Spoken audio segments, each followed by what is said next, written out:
How will Mason Greenwood be treated in prison? So I did a recent video on how Alex Belfield might be treated in prison, and I said that it's reasonable that a lot of prisoners might necessarily not know who he is, because even though that was a high profile case, it was only sort of high profile in certain areas.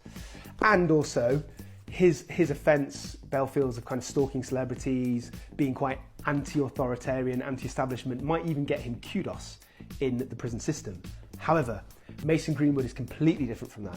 He's extremely high profile, he's been in the news, he's a famous footballer, and there's a hierarchy amongst prisoners. So people that offend against women and children are seen as like scum, the lowest of the low. In some American prisons, they are KOS, as my boy Sean Atwood would say, kill on sight.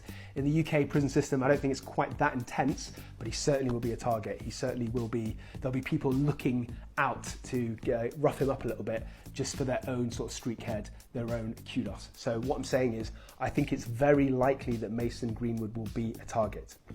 Having said that, the prison absolutely will be prepared. The staff will know the situation. I think it's very likely that he will be put in protective custody, known in some prisons as the VP wing, the vulnerable prison wing. So he'll be protected away, usually with sex offenders, away from main population. Even if he is in the main population, he will be sort of protected and he will be separated. So for example, when there's association, when there's time on the yard, etc., that will be in different times of the day so that he's not exposed to people that could hurt him.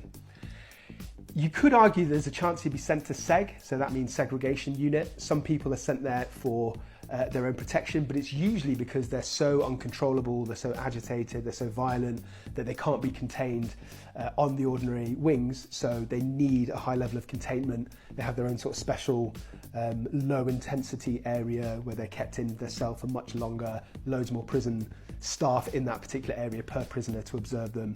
As I said, it's not usually for people for their own protection, but it definitely happens. I've definitely seen it happen.